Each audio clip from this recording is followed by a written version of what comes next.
Hello everyone, BND classes के digital platform पे आप सबका एक बार फिर से स्वागत है।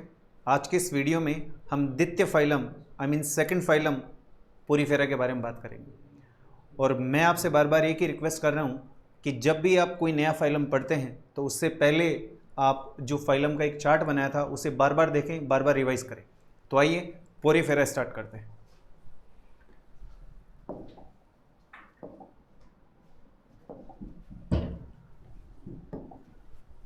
दूसरा फाइलम हमारा कौन सा? पोरीफेरा।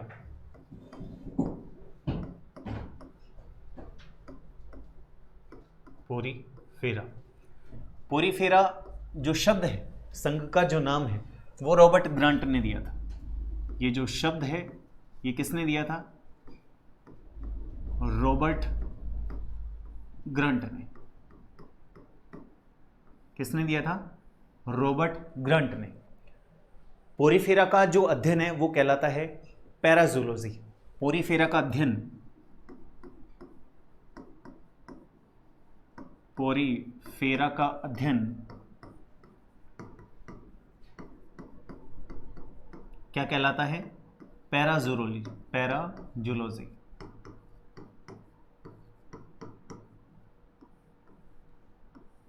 क्या कहलाता है? पोरीफेरा का अध्ययन पैराजूलॉजी। पोरीफेरा एक सेकंड फाइलम है और इससे पहले हमने प्रोटोजोआ पढ़ा है। प्रोटोजोआ में एक एग्जाम्पल बोला था मैंने, प्रोटेरोस्पोंजिया। प्रोटेरोस्पोंजिया,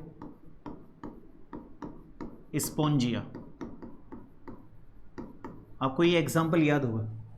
आप वीडियो को चेक करें, आपको निश्चित रूप से मिलेगा। क्यों? क्योंकि जब मैं उनके आवास के बारे में बात कर रहा था तो आवास के बारे में मैंने एकल और उसके बाद जब निवही की बात की थी, मतलब कॉलोनी की बात की थी, जब ग्रुप में रहते हैं, तो उसमें एग्जाम्पल कहा था मैंने प्रोटेरोस्पोंजिया। और मैं दोबारा से इसके बारे में बात क्यों कर रहा हूँ? क्योंकि जो पोरीफेरा है उसका जातिवृत्तीय विकास इस प्रोटेरोस्पोंजिया से ही माना जाता है। ये आप याद रखें। किससे माना जाता है? प्रोटेरोस्पोंजिया से जातिवृत्तीय विकास। तो ये चीज़ आपको याद रखनी है कि इनका विकास किससे माना जाता है? प्रोटेरोस्पोंजिया से। और प्रोटेरोस्पोंजिया सेकंड पॉइंट ऑफ व्यू कौन सा है?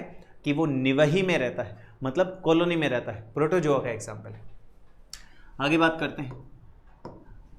चार्ट को आप देखें, चार्ट में से कुछ बिंदु स्वतः ही इधर आ जाएंगे। जैसे अब यहाँ इनके बारे में बात करते हैं कि जो पोरीफेरा होता है उसका मेन एग्जाम्पल हम मानते हैं स्पंज को।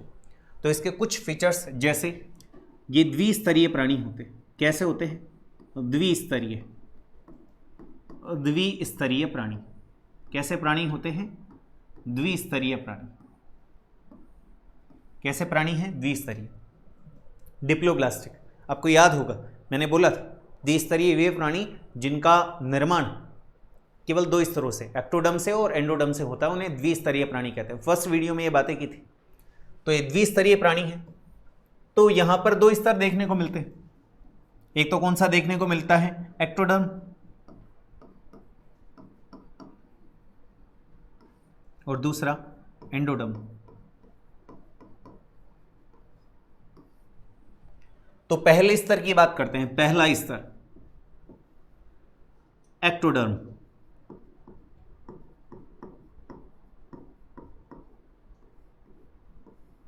एक्टोडर्म। यहां पर एक्टोडर्म के लिए एक स्पेशल वर्ड काम में लिया जाता है और वो है पिनेकोडर्म। तो आप ये वर्ड याद रखें, पिनेकोडर्म।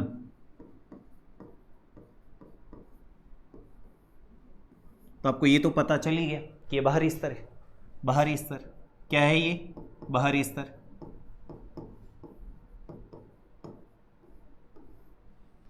इसमें दो प्रकार की कोशिकाएं देखने को मिलती हैं। कौन कौन सी? पहली पिनेकोसाइट्स। कौन सी? पिनेकोसाइट्स। पिनेकोसाइट्स।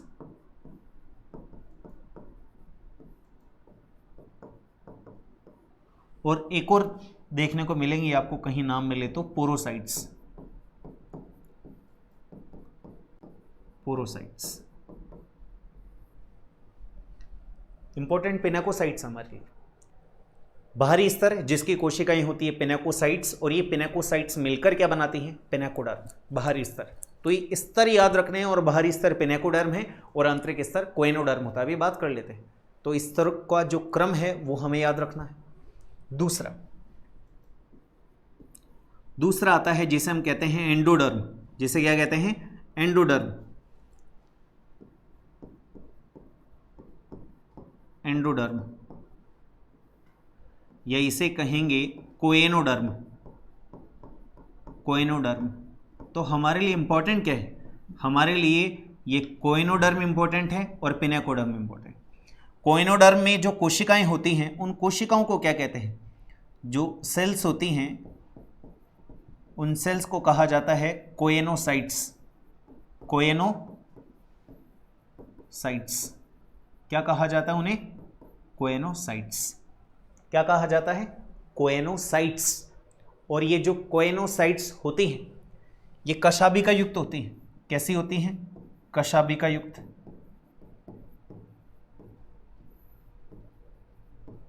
कैसी होती हैं? कशाभिका युक्त होती। देखो, जो पॉरीफेरा में जो क्वेश्चन बनने के चांसेस हैं वो अधिकांश क्वेश्चन इस पॉइंट से ही बनने के हैं, या फिर एक लास्ट का बिंदु आएगा जिसमें हम लार्वा स्टेजेस की बात करेंगे, उस जगह से क्वेश्चन बनाए जा सकते हैं, बनते हैं, और कोई खास प्रश्न नहीं बनेंगे। तो आपको क्या याद रखना है? एक्टोडर्म और एंडोडर्म। एक्टोडर्म को पिनेकोडर्म कहते हैं और एंडोडर्म को कोएनोडर्म कहते हैं। कोएनोडर्म की जो सेल्स होती हैं, मतलब इस स्तर में जो कोशिकाएं पाई जाती हैं उन्हें कोएनोसाइट्स, और पिनेकोडर्म में जो कोशिकाएं पाई जाएंगी उन्हें पिनेकोसाइट्स। अब सवाल ये होता है, ऊपर तो दो कोशिकाएं हैं, पिनेकोसाइट्स और पोरोसाइट्स, वो क्या है? देखो, पिनेकोसाइट्स होती हैं ये चपटी कोशिकाएं होती हैं। चपटी कोशिकाएं। चपटी कोशिकाएं। और अगर कोशिकाएं अंडाकार हो जाएं तो उन्हें क्या कहा जाएगा? पोरोसाइट्स। इसलिए अधिकांशतः जब भी हम स्पंज की या पोरीफेरा की बात करते हैं तो आपको दो कोशिकाएं देखने को मिलेंगी, पिनेकोसाइट्स और choanocytes. Pinacocytes forms pinacoderm while choanocytes forms choanoderm. मतलब कोएनोसाइट्स कोएनोडर्म बनाती हैं और पिनेकोसाइट्स पिनेकोडर्म बनाती हैं। पिनेकोडर्म बाहरी होता है और कोएनोडर्म आंतरिक होता है। ये बात क्लियर है? इसे हम एक छोटे से डायग्राम के थ्रू देख सकते हैं। वो डायग्राम देखते हैं पहले। ये देखिए, ये डायग्राम आपको दिख रहा है। ये किसका डायग्राम है? ये स्पंज का डायग्राम। किसका डायग्राम है? स्पंज का डायग्राम। इस स्पंज के डायग्राम को अगर हम गौर से देखें तो इसमें क्या क्या दिखाई देता है? देखिए,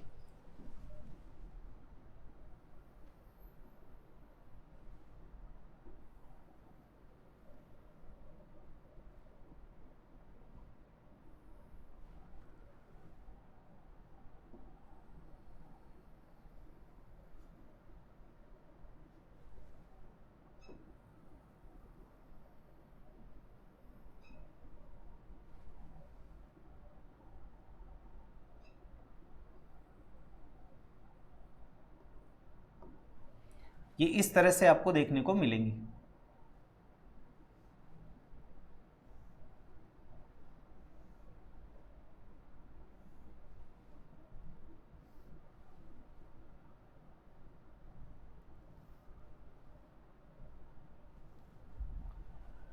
ये देखिए, और यहां पर आपको कुछ इस तरह से मैं एक जगह कोशिकाएं बनाऊंगा केवल।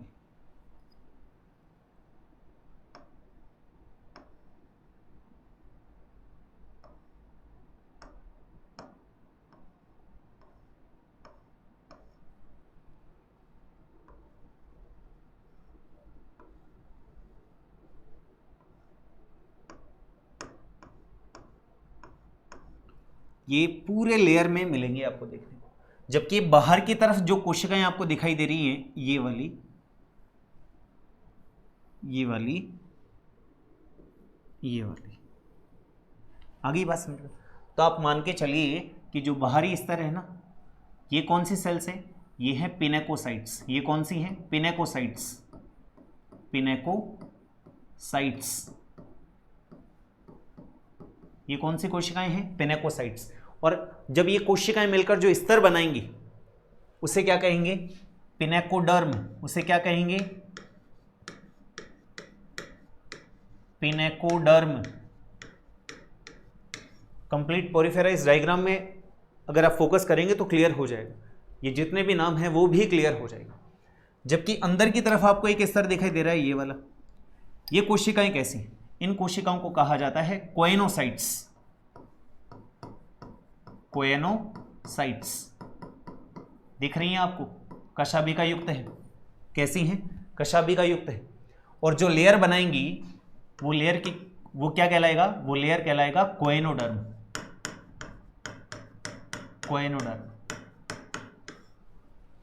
तो दोनों बातें, 4 बातें क्लियर हो गई। कोएनोसाइट्स क्या है, कोएनोडर्म क्या है, पिनाकोसाइट्स क्या है और पिनाकोडर्म क्या है।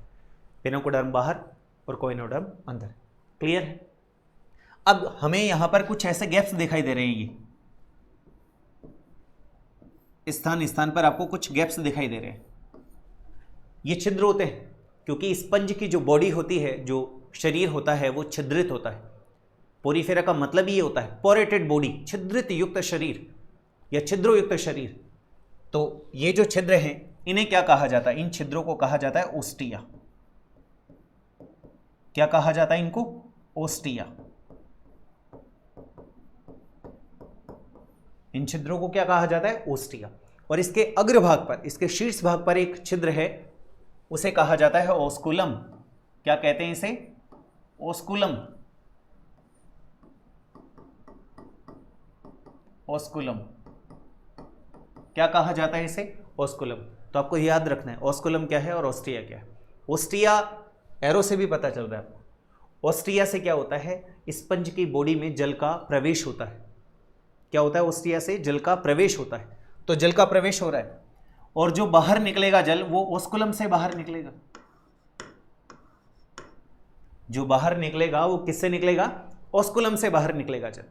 तो इस तरह से पोरीफेरा या स्पंज की बॉडी में एक जल परिवहन तंत्र बन जाता है। क्या बन जाता है? जल परिवहन तंत्र, या जिसे नाल तंत्र भी कहा जा सकता है। क्या कहा जा सकता है? जल परिवहन तंत्र या नाल तंत्र। बात समझ में आ गई? अरे बात समझ में आ गई। जल परिवहन या नाल परिवहन तंत्र। और ये किस तरह से बनता है? देखिए, ये कुछ इस तरह से देखने को मिलेगा आपको।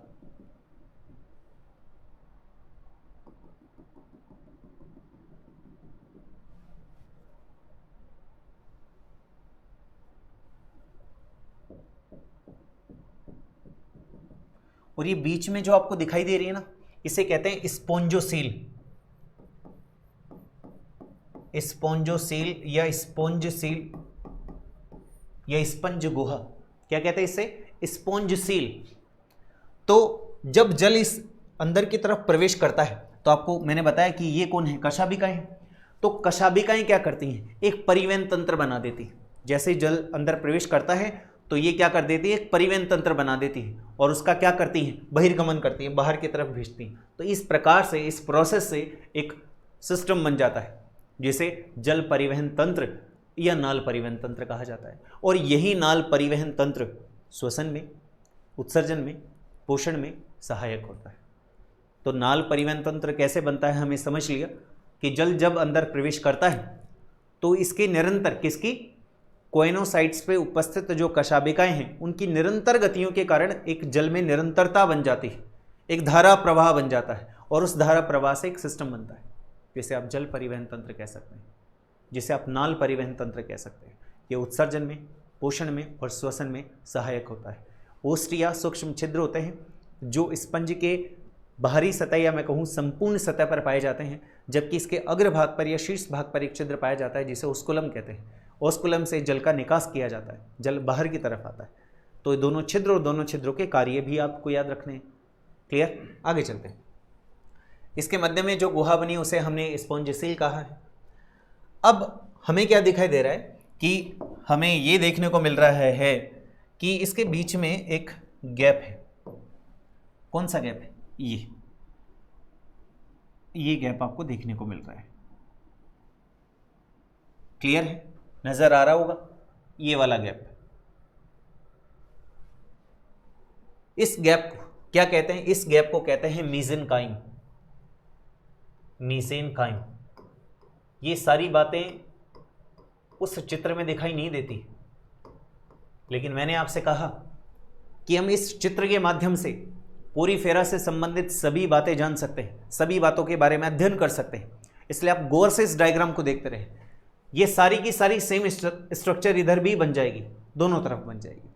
हमें सिर्फ क्लियर होना चाहिए मीसेनकाइम कहाँ है, कोइनोडर्म कहाँ है, पेनाकोडर्म कहाँ है। तो मैं क्या कह सकता हूँ, मैं ये कह सकता हूँ कि कोइनोडर्म और पेनाकोडर्म के मध्य में जो जगह पाई जाती है, जो स्तर पाया जाता है, उसे क्या कहते हैं, उसे मीसेनकाइम कहते हैं। क्या कहते हैं, मीसेनकाइम कहते हैं। उसे क्या कहते हैं, मीसेनकाइम। याद रखिएगा ये बात, मीसेनकाइम, नॉट मीजोग्लिया। मीजोग्लिया भी आएगा, इसी तरह की होगी, लेकिन वो सिलेंट्रेट्स में होगा।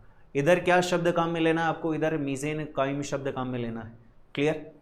इस मीसेनकाइम में बहुत सारी अमीबीय कोशिकाएं भरी होती। क्या भरी होती हैं, इस मीसेनकाइम में बहुत सारी अमीबीय कोशिकाएं भरी होती हैं। किसमें, मीसेनकाइम में क्या होती हैं, अमीबीय कोशिकाएं पाई जाती हैं। क्या पाई जाती हैं, अमीबीय सेल्स पाई जाती हैं। अब ये अमीबीय सेल्स जो होती हैं, उन अमीबीय सेल्स का कार्य क्या होता है, तो ये वो सारी अमीबीय सेल्स हैं। ये कौन है, मीसेनकाइम में उपस्थित। अब मीसेनकाइम आपको याद है क्या है, पेनाकोडर्म और कोइनोडर्म के मध्य जो भाग है उसे मीसेनकाइम कहते हैं।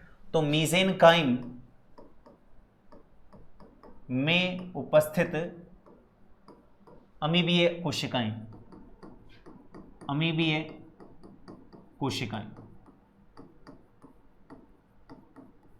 अमीबीय कोशिकाएं। क्लियर है, ये कौन है, मीसेनकाइम में उपस्थित अमीबीय कोशिकाएं। कौन कौन सी आपके सामने है, जैसे स्क्लेरोब्लास्ट और स्पोंजियोब्लास्ट।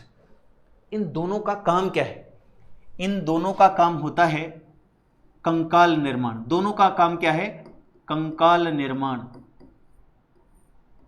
ये ही हमारे लिए इंपॉर्टेंट है। इन पूरी सेल्स में से कौन सी सेल्स, कौन से कोशिकाएं ज़्यादा इंपॉर्टेंट है, मैं आपको बता दूंगा, आप उन पे ज़्यादा फोकस कीजिएगा। कौन कौन सी, स्क्लेरोब्लास्ट और स्पोंजियोब्लास्ट। दोनों क्या करती हैं, कंकाल बनाती हैं। नाम से भी पता चल रहा है। देखिए, जैसे स्पोंजियोब्लास्ट, आपसे प्रश्न पूछा जाए, स्पंज में स्पोंजीन तंतु बनाने का काम होता है। स्पोंजीन वो होते हैं जिनसे कंकाल बनता है, तो कंकाल बनाया जा रहा है, लेकिन स्पोंजीन तंतु के द्वारा बनाया जा रहा है। तो आप ये याद रखिएगा, स्पोंजियोब्लास्ट आएगा उसका आंसर। क्लियर है।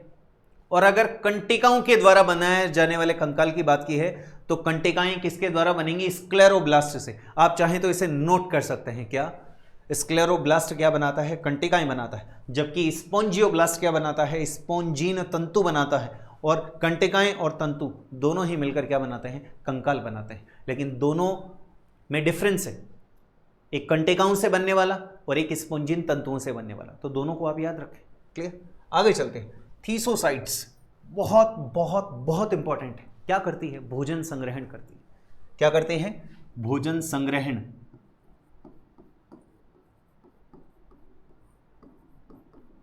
भोजन संग्रहण क्या करती है, भोजन संग्रहण। अभी मैं आपको एक प्रश्न देता हूं, अभी लिखवा दूंगा ना ये पूरा पढ़ने के बाद, फिर भी आप गलत करेंगे। कहां गलती करेंगे वो सुनिएगा। एक प्रश्न आता है, स्पंज में भोजन को ग्रहण करने का कार्य किया जाता है। पहला ऑप्शन आता है आपके सामने कोएनोसाइट्स। दूसरा ऑप्शन आता है आपके सामने थीसोसाइट। कौन सा ऑप्शन आता है, थीसोसाइट। तीसरा ऑप्शन आता है ट्रोफोसाइट्स। और चौथा ऑप्शन आप कुछ भी मान लीजिए, जैसे फॉर एग्जांपल फैगोसाइट्स। मैं आपको विश्वास दिलाता हूं, मैंने प्रश्न क्या बोला, भोजन को ग्रहण करने का कार्य। आप सब थीसोसाइट पे टिक लगाएंगे। भोजन को ग्रहण करने का कार्य, नॉट संग्रहण। ग्रहण का मतलब लेना और संग्रहण का मतलब एकत्रित करना, कलेक्शन करना। दोनों में डिफरेंस है। ग्रहण किया जाएगा कोएनोसाइट्स के द्वारा ही। किसके द्वारा, कोएनोसाइट्स के द्वारा। देखिए ये कोएनोसाइट्स हैं, तो भोजन जब इधर से आएगा तो ग्रहण कौन करे, जलधारा के साथ ही भोजन प्रवेश करेगा। भोजन किसके साथ प्रवेश करेगा, जब जल की धारा इसकी बॉडी के अंदर आएगी तो जल के साथ ही भोजन प्रवेश करेगा। और जैसे ही भोजन प्रवेश करेगा तो उसे ग्रहण, उसे पकड़ने का काम कौन करेंगी, कोएनोसाइट्स करेंगी। और कोएनोसाइट्स उस भोजन को किधर ट्रांसफर करेंगी, मीसेनकाइम में। और मीसेनकाइम में क्या है, अमीबीय कोशिकाएं। और वहां पर कौन सी अमीबीय कोशिका मिलेगी, थीसोसाइट्स। और थीसोसाइट भोजन को संग्रहित करने का काम करेगी। क्लियर है ये चीज। क्लियर है? तो आप स्टार लगा सकते हैं इसके, क्या लगा सकते हैं? स्टार लगा सकते हैं कि वेरी वेरी इंपॉर्टेंट कौन है? थीसोसाइट। क्या करता है सर? ये सर भोजन को संग्रहण करने का कार्य करता है। फैगोसाइट्स, फैगोसाइट्स नाम में ही अर्थ है क्या? भक्षण का कार्य, या भक्षण हेतु ये काम में आता है, भक्षण हेतु। हम जो काम की सेल्स हैं, ज्यादा इंपॉर्टेंट सेल्स हैं, उन्हीं के बारे में बात करेंगे। ट्रोफोसाइट्स, ट्रोफोसाइट्स का काम होता है भोजन वितरण हेतु। क्या काम होता है? भोजन वितरण। क्या काम होता है? भोजन वितरण। आर्कियोसाइट्स, आर्कियोसाइट्स का काम होता है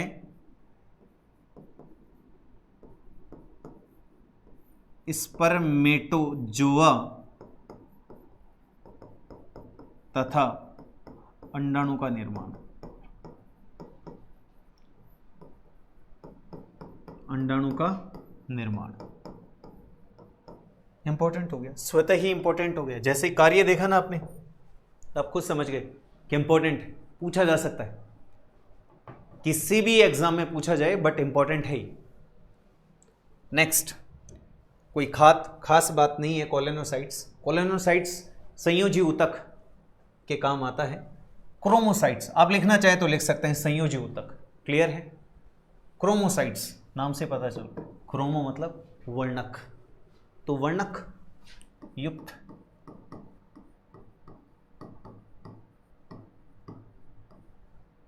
मायोसाइट्स, क्या लगता है आपको मायो वर्ड कहां पर काम में लिया जाता है? मायोलॉजी क्या होती है? पेशी का अध्ययन मायोलॉजी कहलाता है ना। तो यहां पर क्या है? ये यहां पर भी ऐसा ही है, संकुचित या संकुचनशील, संकुचन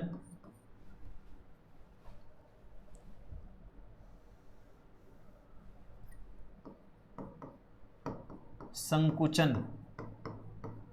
अब आप सोचेंगे संकुचन ये कहां पर आएंगी, या संकुचनशील लिख सकता हूं, ऐसा मिलेगा कहीं पर? बिल्कुल मिलेगा, संकुचनशील मिलेगा आपको उस कुलम पर जो उसके संकुचन का कार्य करेगा, मतलब जो नाल परिवहन तंत्र बनेगा उसका कोऑर्डिनेशन करेगा, उसका कंट्रोल करेगा। इसमें संकुचन और शिथिलन से क्या होगा? कोऑर्डिनेशन होगा। और ये काम कौन करेगा? मायोसाइट्स करेंगे। क्लियर है?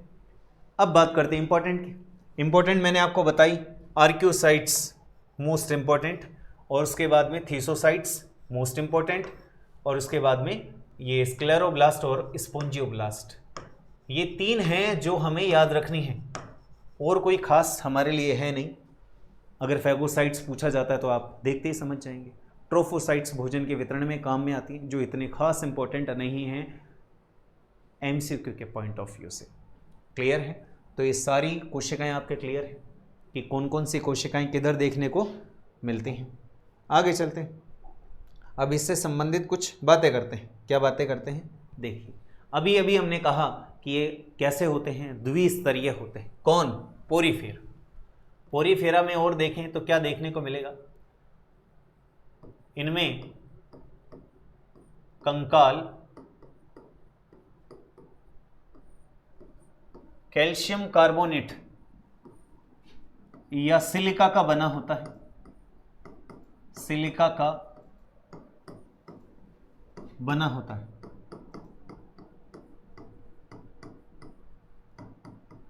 किसका बना होता है? सिलिका का बना होता है।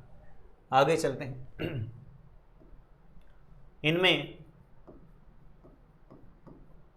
शारीरिक संगठन, शारीरिक संगठन आप भी पता लगाइए कि कैसा होता है, क्योंकि ये चार्ट में बता रखा है।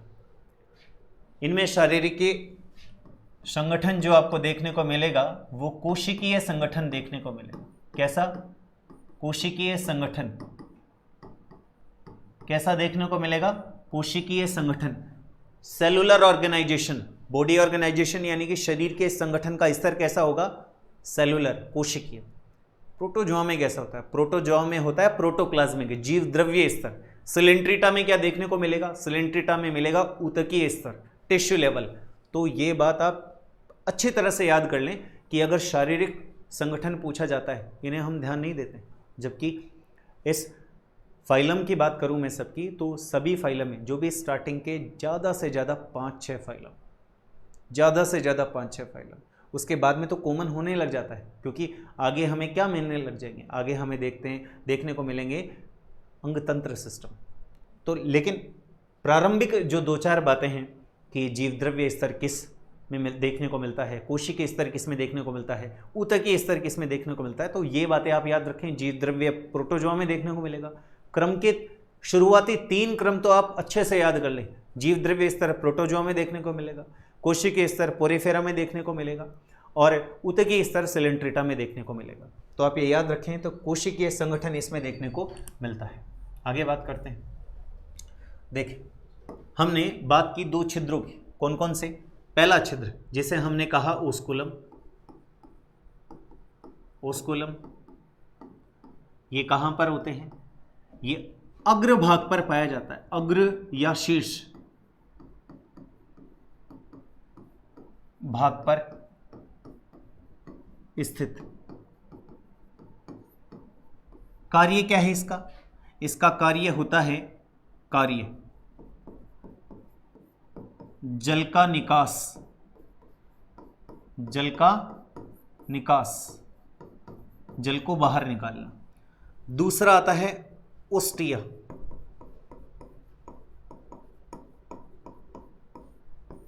ओस्टिया किधर मिलेंगे? संपूर्ण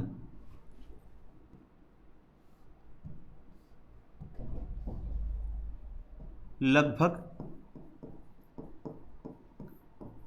शरीर की संपूर्ण सतह पर सूक्ष्म छिद्रों के रूप में उपस्थित, सूक्ष्म छिद्रों के रूप में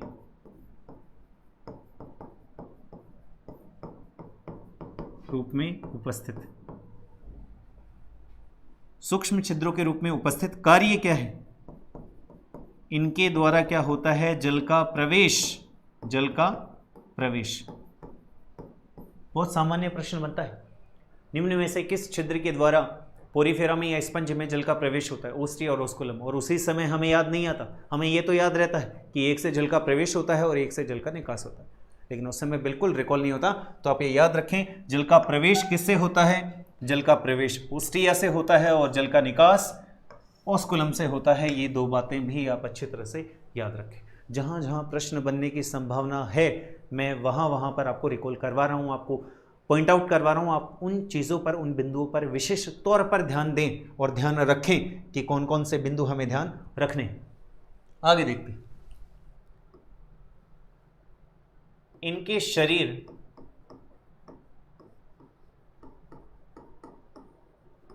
के मध्य में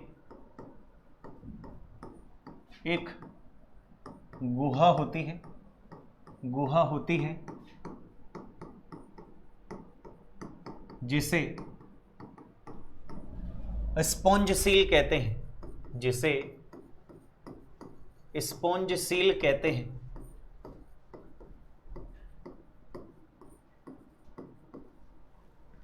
इनमें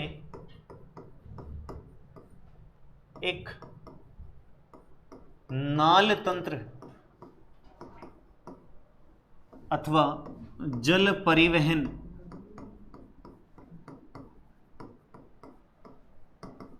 तंत्र का निर्माण होता है, तंत्र का निर्माण होता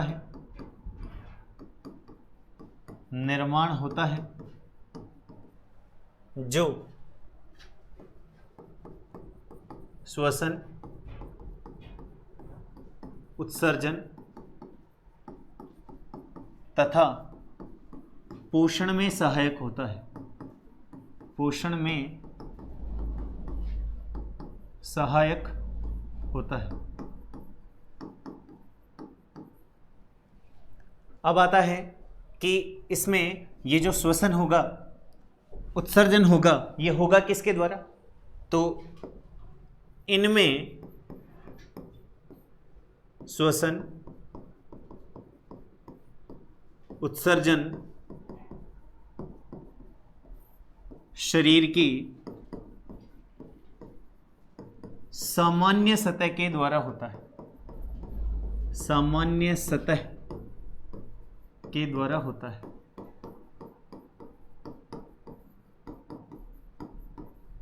किसके द्वारा होता है? सामान्य सतह के द्वारा होता है। और गैसों का विसरण क्रिया कौन सी होती है? गैसों का विनिमय, विनिमय विसरण क्रिया द्वारा होता है। किस द्वारा? विसरण क्रिया द्वारा, क्रिया द्वारा होता है।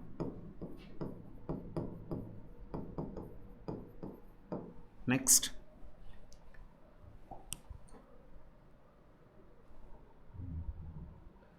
गैसों का विसरण हो गया। अब इसमें उत्सर्जन के आधार पर ये कैसे होते हैं? उत्सर्जन किसका होता है? उत्सर्जन होता है सर इसमें अमोनिया का। किसका? अमोनिया का। तो प्राणी कौन से हो गए? अमोनोटैलिक। प्राणी कैसे हो गए? अमोनोटैलिक। प्रोटोजोन्स भी ऐसे ही थे। तो प्राणी कैसे हो गए? ये अमोनोटैलिक, उत्सर्जन के आधार पर अमोनोटैलिक प्राणी कैसे हो गए? अमोनोटैलिक प्राणी। नेक्स्ट, और क्या देखने को मिलता है इनमें? अगर निषेचन की बात की जाए, निषेचन, तो निषेचन इनमें कैसा देखने को मिलता है? पर निषेचन भी देखने को मिलता है। पर निषेचन, दो बातें लिख सकते हैं आप, आंतरिक तथा पर निषेचन।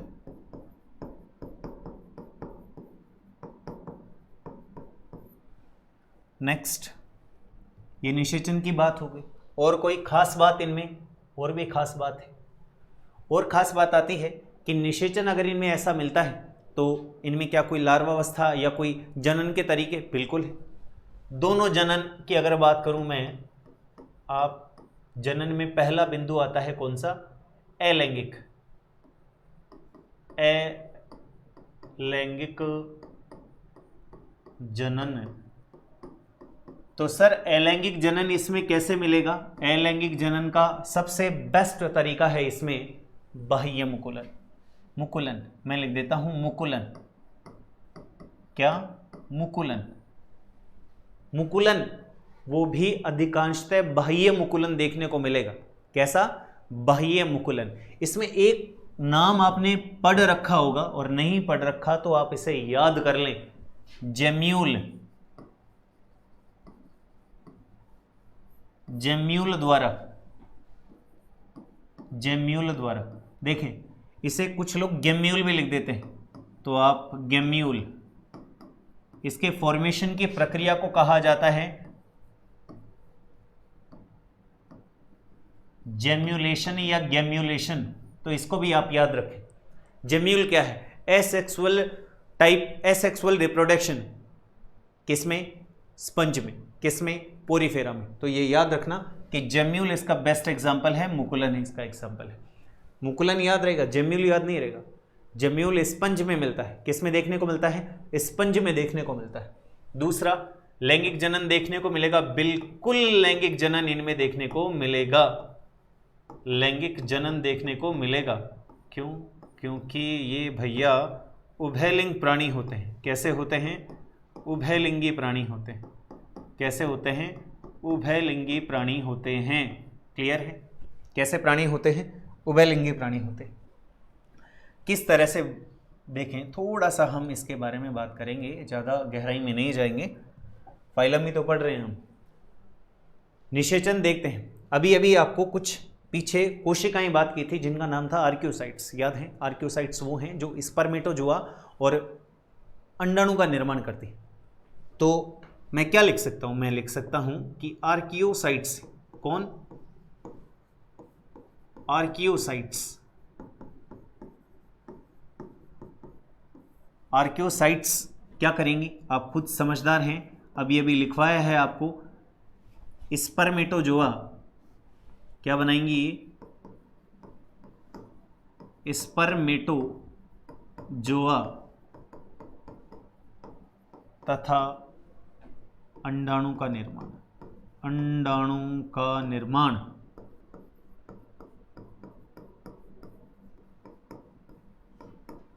इनमें क्या होगा? इनमें संलयन होगा, जिसे आप क्या कहेंगे? निषेचन। निषेचन आपको बता दिया कैसा देखने को मिलेगा? आंतरिक तथा परनिषेचन। निषेचन केवल यहां पर हम क्या लिखेंगे? निषेचन।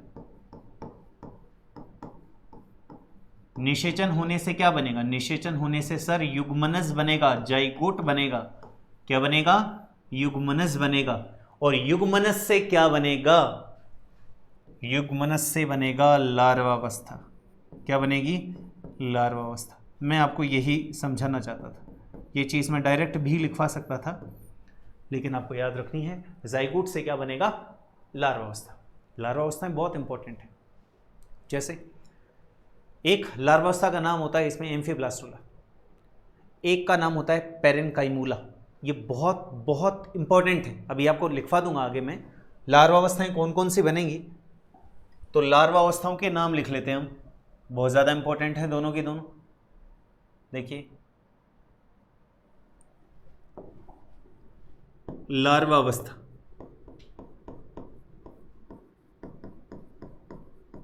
लार्वावस्था कौन कौन सी होगी? लार्वावस्था एक तो आपको याद रखनी है कौन सी? एम्फीब्लास्टुला।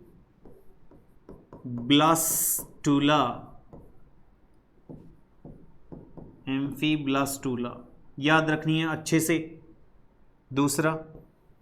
दूसरी आपको याद रखनी है पेरेनकाइमूला। कौन सी? पेरेनकाइमूला। और तीसरी एक और होती है, लेकिन कोई खास, स्टीरियोगैस्ट्रेला या हिस्टीरियोगैस्ट्रिया। लेकिन इंपॉर्टेंट आपके लिए ये दो हैं, क्योंकि कई बार ये एग्जाम्स में पूछे जा चुकी हैं। अभी तक विभिन्न जो जीव विज्ञान से संबंधित एग्जाम्स हैं उनमें पूछा गया है कि एम्फीब्लास्टुला या पोरीफेरा में निम्न में से कौन सी लार्वावस्था देखने को मिलती है या पाई जाती है। तो एम्फीब्लास्टुला और पेरेनकाइमूला मोस्ट लार्वा स्टेज। आगे बात समझ में? तो आप इन दोनों को याद रखें कि एम्फीब्लास्टुला, वो इसलिए बोल रहा हूँ। देखिए, हमने अभी सेकंड फाइलम पढ़ा है हमने, या पढ़ रहे हैं, आगे और भी फाइलम आएंगे, 10-11 फाइलम आएंगे। और आपको पता है कोडेटा आगे और जाकर हमें डेप्थ में पढ़ना है, तो उससे पहले ही बनेंगी लार्वावस्थाएं। दूसरी चीज़ आप ये भी याद रखिए, स्पेशली जहाँ पर भी लार्वा स्टेज का नाम आ रहा है, कोडेट्स में भी अगर हम आगे बात करेंगे तो आपको पता है कि उभयचर में आ जाएगी। जैसे मेंढक में डेडपुल लार्वावस्था थी। एक छोटी सी चीज़ बता रहा हूँ, जब भी लार्वावस्था का निर्माण हो तो आप समझ जाना उसमें परिवर्धन अप्रत्यक्ष प्रकार का होगा। परिवर्धन कैसा होगा? अप्रत्यक्ष, इनडायरेक्ट डेवलपमेंट माना जाएगा जब लार्वा स्टेज आ जाती है। आप इस चीज़ को अच्छे से याद कर लीजिए। अगर मैं नहीं भी लिखूँ ना यहाँ पर, तो भी आपको समझ जाना चाहिए कि इनमें, इन प्राणियों में परिवर्धन किस प्रकार का होता है? अप्रत्यक्ष प्रकार का होता है या इनडायरेक्ट प्रकार का होता है। क्लियर है ये बातें? क्लियर है? आगे चलते हैं। आगे देखते हैं कि जो पोरीफेरा हैं, उस पोरीफेरा को कंकाल निर्माण के आधार पर, किस निर्माण के आधार पर? कंकाल निर्माण के आधार पर 3 वर्गों में या 3 क्लासेस में बांटा गया है। और आप अपने सिलेबस में देखेंगे ना, तो फाइलम जितने भी हैं वो फाइलम में लास्ट में लिख रखा है अप टू क्लासेस, वर्ग तक। मतलब आप सोचिए, अगर उसने ये बात मेंशन की है बड़े ध्यानपूर्वक, तो यहाँ से प्रश्न बनने की संभावना काफ़ी अधिक है। एग्जाम्पल का ही प्रश्न बन जाए कि कौन से वर्ग से संबंधित है, देखिए, या कौन सा वर्ग इस संघ से संबंधित है या नहीं है। मतलब कम से कम हमें हर संघ के वर्ग के नाम तो याद होने ही चाहिए। तो इस संघ को 3 वर्गों में बांटा जा सकता है। किसके आधार पर बांट सकते हैं? कंकाल निर्माण के आधार पर। किसके आधार पर? कंकाल निर्माण के आधार पर।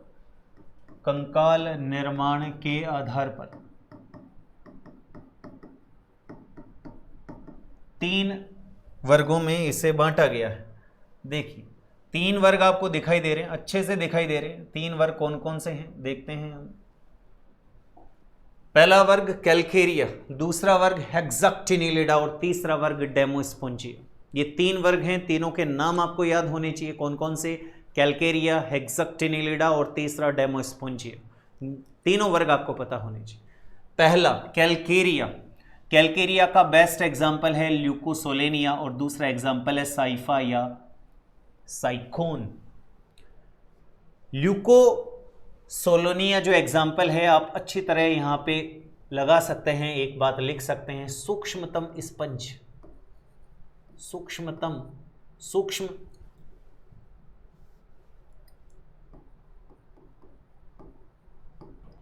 सूक्ष्मतम स्पंज, ये आप लिख सकते हैं। कौन होता है ये सूक्ष्मतम स्पंज? कौन? Leucosolenia, Leucosolenia. अब कैल्केरिया क्यों है, इसकी क्या खूबियां हैं? तो देखिए, जैसा नाम है ना कैल्केरिया, इसमें तो आपको नाम से ही पता चल जाएगा। कैल्केरिया जिनका कंकाल किसका बना है? जिनका कंकाल सर कैल्शियम कार्बोनेट का बना है ना, उन सब को किधर रखा जाएगा? उन सब को कैल्केरिया वर्ग में रखा जाएगा। और ये जीव कैसे होते हैं? ये सभी के सभी मोस्टली समुद्री जल में रहते हैं। किसमें? समुद्री जल में। समुद्री जल में भी ये ध्यान रखना, उथले जल में रहते हैं, उथले जल में। नीचे लिख देता हूं मैं, ये समुद्री जल में भी कहां मिलेंगे? ये उथले जल में, गहरे जल में नहीं, उथले जल में। तो 2 बातें आपको याद रखनी है, एक तो क्या एग्जाम्पल और एक किसका? कंकाल। ये जल वाली बात कोई खास इंपॉर्टेंट बिल्कुल नहीं है। आपको याद रखना है कि निम्न में से कौन से पोरीफेरा प्राणियों का कंकाल कैल्शियम कार्बोनेट का बना होता है? तो कैल्केरिया का बना होता है। आगे बात समझ में। और इसका एग्जाम्पल आपको याद रखना है ल्यूकोसोलेनिया और एक साइफा या साइकोन। आपके लिए वो ही एग्जाम्पल्स इसमें ऐड किए गए हैं जो एग्जाम के पॉइंट ऑफ व्यू से इंपॉर्टेंट है, या सामान्यतः जिन पर कोई प्रश्न पहले बन चुके हैं या बनने की संभावना है। इन्हीं एग्जाम्पल्स को इसमें ऐड किया गया है। तो ल्यूकोसोलेनिया और साइफा या साइकोन आपने काफ़ी नाम सुना है। क्लियर है? आगे चलते हैं। ल्यूकोसोलेनिया को देखते हैं तो एक बात और याद आती है। क्या याद आती है? देखिए सुनिएगा, आप चाहें तो लिख सकते हैं। हम कौन सा फाइलम पढ़ रहे हैं? हम फाइलम पढ़ रहे हैं पोरीफेरा। और पोरीफेरा जिस लेवल में है उस चार्ट को याद कीजिएगा। उस चार्ट में देखते हैं तो पोरीफेरा का जो लेवल मिलेगा, वो पोरीफेरा का लेवल मिलेगा आपको कहाँ तक? आपको मिलेगा मात्र और मात्र अरीय संमित। कहाँ मिलेगा? अरीय संमित। ये कैसा देखने को मिलेगा? या मैं कहूँ अरीय संमित भी हम सिलेंट्रिटा में देखते हैं, एग्जाम्पल में लिखते हैं तो। लेकिन ल्यूकोसोलेनिया है जिसमें रेडियल सिमेट्री ये देखने को मिलेगी, बाकी तो एसिमेट्री ही देखने को मिलेगी आपको। क्लियर? तो यूप्लेक्टेला। दूसरा आता है हेक्साक्टिनिलिडा। हेक्साक्टिनिलिडा है, इसका एग्जाम्पल है यूप्लेक्टेला। बहुत इंपॉर्टेंट है। क्यों इंपॉर्टेंट है? आपने कई जगह एक नाम सुना होगा, क्या? वीनस की पुष्प मंजूषा, पुष्प मंजूषा। ये व्हाइट कलर का एक बेलनाकार संरचना में आता है और जापान में जब शादियां की जाती हैं तो वहां पर ये गिफ्ट के तौर पर दिया जाता है। कहां पर? लिख सकते हैं आप ये भी, जापान में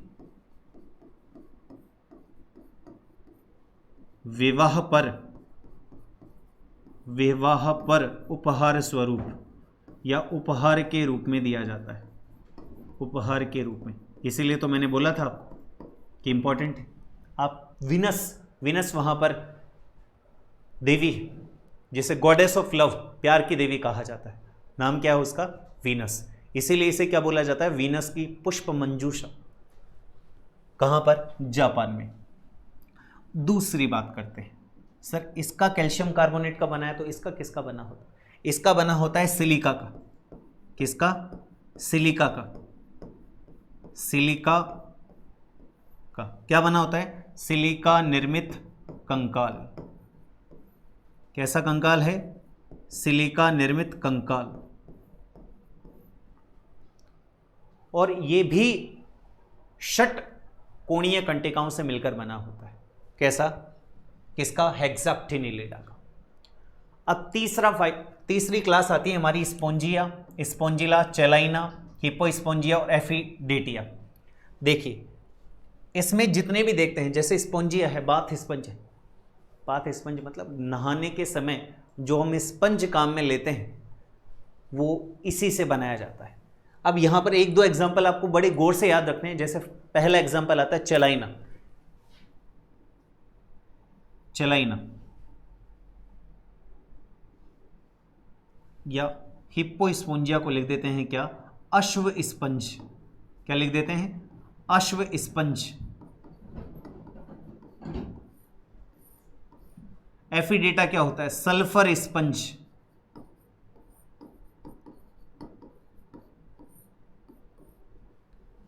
ये आपको याद रखने हैं।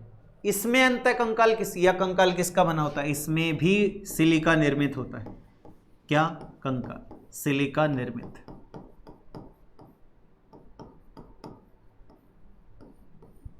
तो किसके आधार पर बांटे हमने पोरीफेरा को कंकाल के आधार पर 3 वर्गों में, 3 क्लासेस में डिवाइड किया, जो आपके सामने है।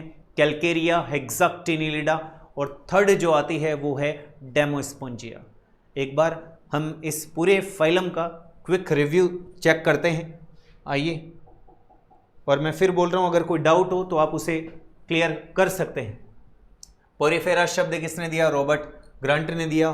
पोरीफेरा के अध्ययन को पैराजूलोजी कहा जाता है। ये द्विस्तरीय प्राणी होते हैं, मतलब एक्टोडर्म और एंडोडर्म से इनका शरीर मिलकर बना होता है। और एक्टोडर्म को स्पेशल अगर नाम देना होता है तो पिनेकोडर्म, और अगर एंडोडर्म को अगर हमें कोई नाम देना है तो कोइनोडर्म। पिनेकोडर्म जो बना होता है वो पिनेकोसाइट से मिलकर बना होता है, और कोइनोडर्म जो मिलकर बना होता है वो कोइनोसाइट से मिलकर बना होता है। कोइनोसाइट्स जो कोशिकाएं होती हैं वो कशाबिका युक्त कोशिकाएं होती हैं, जबकि पिनेकोडर्म में जो पिनेकोसाइट्स होती हैं वो चपटी कोशिकाएं होती है। एक और होता है, और वो होता है पोरोसाइट्स। और ये पोरोसाइट्स जो होती हैं वो कैसी होती हैं? अंडाकार कोशिकाएं होती हैं। तो ये बात आपको याद रखनी है। दूसरी बात करते हैं कि इसकी स्ट्रक्चर कैसी होती है। तो स्ट्रक्चर को अगर हम देखते हैं तो स्ट्रक्चर हमें देखने को मिलेगी कुछ इस तरह की। अगर हम स्ट्रक्चर चेक करते हैं तो स्ट्रक्चर आपको देखने को मिलेगी कुछ इस तरह की। देखिए, ये डायग्राम आपको बनाया था मैंने अभी, और बताया था, क्या बताया था कि अगर आप स्पंज को देखते हैं तो स्पंज में कुछ 2 परतें, 2 लेयर दिखाई देती हैं। एक बाहर की तरफ, ये वाली बाहर की तरफ। इस बाहर वाली को क्या कहते हैं? इस बाहर वाली को कहते हैं पिनेकोडर्म। और इस स्तर में जो कोशिका, दर्म क्या है? स्तर है, और इसमें जो कोशिकाएं मिलेंगी वो पिनेकोसाइट्स। और अंदर की तरफ जो आपको देखने को मिल रहा है ये वाला, ये कोएनोडर्म, और इसकी कोशिकाओं को कोएनोसाइट्स। और ये कशाबिका युक्त है, मैंने कशाबिका भी आपको बनाकर दिखाई है, तो इसलिए कंफ्यूजन होने का कोई सवाल ही पैदा नहीं होता। आगे ये बात समझ में। और इन दोनों परतों के मध्य जो पाया जाता है उसे कहते हैं मीजेनकाइम। उसे क्या कहते हैं? मीजेनकाइम। और इस मीजेनकाइम में विभिन्न प्रकार की अमीबीय कोशिकाएं पाई जाती हैं। और वो अमीबीय कोशिकाएं कौन कौन सी हैं? उन अमीबीय कोशिकाओं के बारे में अभी अभी हमने बात की है कि ये अमीबीय कोशिकाएं कुछ इस तरह की होती हैं, और इनके नाम आपके सामने हैं। स्क्लेरोब्लास्ट, स्पोंजियोब्लास्ट, कंकाल बनाएंगी। और जो स्क्लेरोब्लास्ट बनाएगी वो किससे मिलकर बनाएगी? वो तंतुओं से मिलकर, वो स्पोंजियोब्लास्ट तंतुओं से मिलकर बनाएगी, जबकि स्क्लेरोब्लास्ट जो कंकाल देखने को मिलेगा वो कंटिकाओं से मिलकर बना होगा।